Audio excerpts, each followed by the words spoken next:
Hi friends, आप देख रहे हैं फिल्मी खिचड़ी। मैं हूं मुन्ना आशीष और अब मैं आपको एक बेहतरीन खबर देने वाली हूं। वो है आपके पवनदीप राजन साहब और हिमेश रेशमिया साहब से जुड़ी हुई।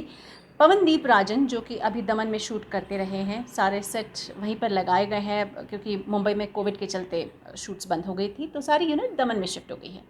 दमन से वो गाड़ी से निकले हैं और कहाँ पहुँचे हैं, तो वो हिमेश रेशमिया जी के घर पर पहुँच गए हैं। बिल्कुल सही, हिमेश रेशमिया के घर पर पहुंच गए हैं Pawandeep Rajan, and I am sure ये सक्सेस पार्टी ही है। सर्टनली यहाँ पर जश्न मनाया जाएगा।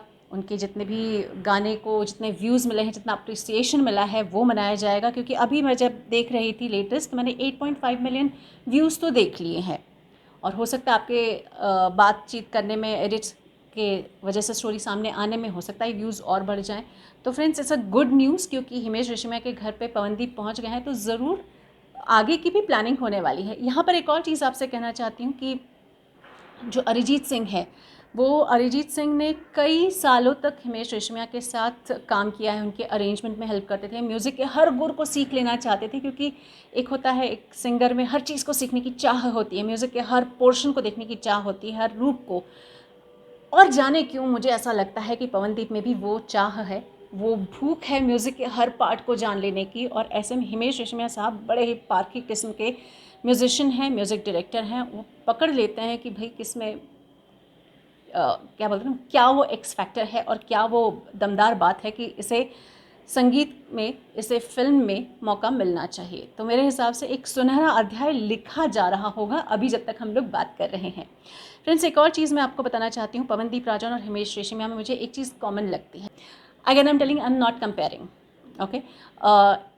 जो पवनदीप राजन है, 2-2.5 साल की उम्र से उन्होंने तबला बजाना यानी संगीत के क्षेत्र में अपना कदम रख दिया था। तो वहीं पर एक बार एक इंटरव्यू के दौरान मैंने हिमेश रेशमिया जी से पूछा था कि भाई आपको कुछ याद आता है संगीत का, बचपन का। ही सर हाँ, मैं अपने पिताजी के साथ कॉन्सर्ट में जाया करता था और एक बार किसी ने मुझे बोला कि चलो तुम कुछ गा के सुनाओ। तो मैंने गा के सुना दिया और मेरे पिताजी की आंखें खुली की खुली रह गई, क्योंकि वो एक्सपेक्ट नहीं कर रहे थे कि मेरा बेटा संगीत का इतना जानकार होगा इतनी कम उम्र में। तो जो दोनों की उम्र का एक पॉइंट है ना, बहुत बचपन से म्यूज़िक में वो घुल गए हैं, दोनों के पिता म्यूज़िक में रहे हैं। तो मेरे हिसाब say that is one beautiful bonding जो हिमेश और पवनदीप में मैं देख रही हूँ। हालांकि अब मुझे अरुणिता की भी वो बॉन्डिंग देखनी है, क्योंकि अरुणिता के भी संगीत में वो मिठास है, उनकी आवाज़ में वो खूबसूरती है, वो डेडिकेशन है, वो परफेक्शन है। तो चलिए, हाल फिलहाल मेरे पास ये इन्फॉर्मेशन है जो आपसे शेयर कर ली है मैंने।